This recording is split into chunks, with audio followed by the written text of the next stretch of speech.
distinguished colleagues, heads of government, Ambassador Owen Larocque, Secretary General of CARICOM, delegates, all, good morning. As we gather here this morning, permit me on all our behalf first to note an offer of condolence to our dear sister, the Honorable Mia Motley, on the passing last week of her younger brother, Warren. Prime Minister Motley, our prayers have been with you and those you hold dear at this time. May you continue to be the Caribbean family strength that you are, and may he rest in peace. Colleagues, it was an honor to serve as chairman of the Conference of CARICOM, heads of government, for the first 6 months of this tumultuous year. During that time, our countries have been faced with uncertainty on many fronts, from virus to vaccines to variants. Through it all, we have rallied and we now stand on a somewhat firmer ground as a result of the coordination and collaboration among member states, associate members, and our institutions. In facing the pandemic frontally, our early stance on equitable vaccine access, which we articulated early in January, anchored our region's actions and continues to resonate globally, especially among developing countries.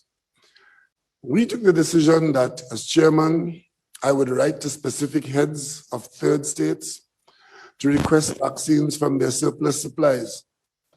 This clarion call, as well as strategic engagement and advocacy with high-level office holders in key capitals and international institutions, have resulted in offers of vaccines from various channels. This has put us closer to our goal to inoculate as many of our citizens as possible, to ensure that they are protected from evolving mutations of the virus, and to enable us to return safely and sooner to bolstering livelihoods.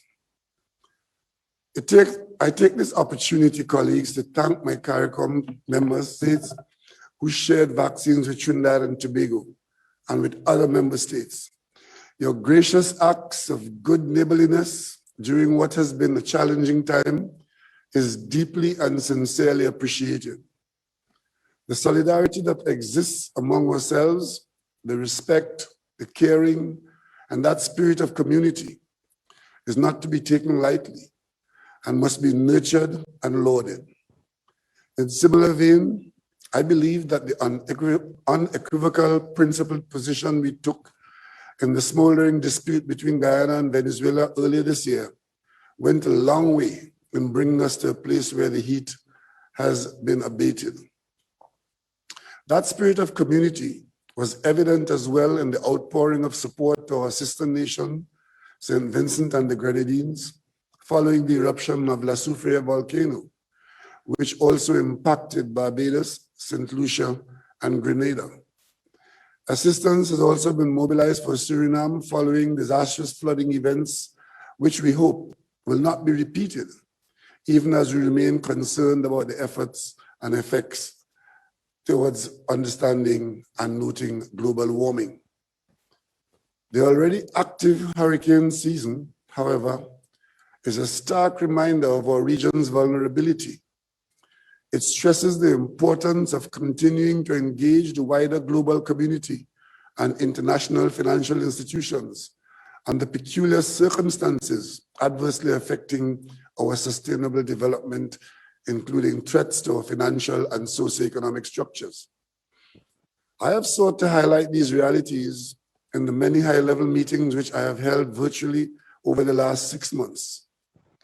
As I pass on the proverbial baton to Prime Minister Brown, I am particularly heartened that he will be supported come August by the new Secretary General, and Trinidad and Tobago was pleased to preside over the transparent selection exercise within the ambit of the Community Council and acknowledge the high caliber of both distinguished individuals who offered themselves in service to the region. For my part, the unanimous commitment to a stronger, unified community as articulated at our 21st special meeting in May, augurs well for us all and for future generations of CARICOM citizens. I extend my congratulations to Secretary General Designate Dr. Carla Barnett on her appointment, and I look forward to working with her as we advance matters on the regional agenda.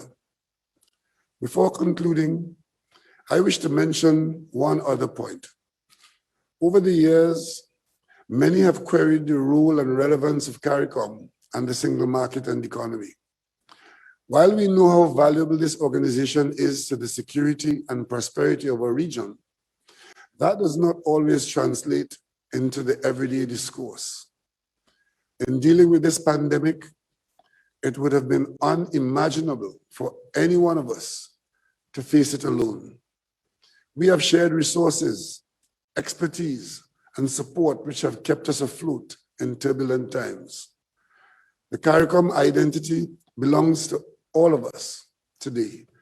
And today, as we acknowledge CARICOM Day, 20 years since the signing of the revised Treaty of Chaguaramas, I applaud the I Am CARICOM initiative, which seeks to bridge that divide and facilitate more active participation by our citizenry.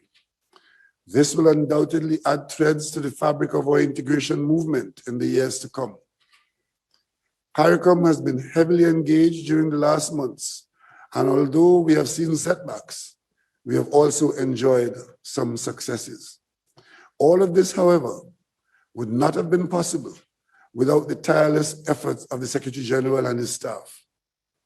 Thank you, Secretary General, for the support provided to Trinidad and Tobago during the chairmanship by you and your team at the Secretariat, as well as the community institutions, in particular CAFA and SEDIMA, and the associate institutions, the UWI through the Seismic Research Unit, among others.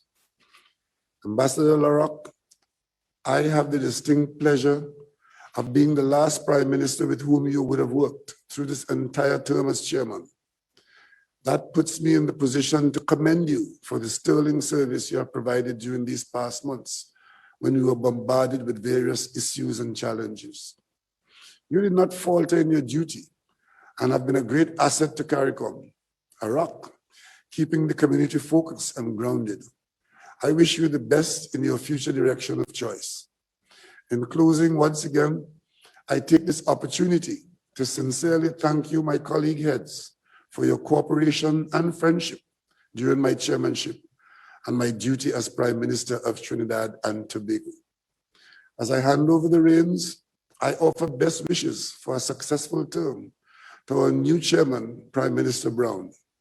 I look forward to a successful CARICOM meeting and CARICOM forever. Thank you.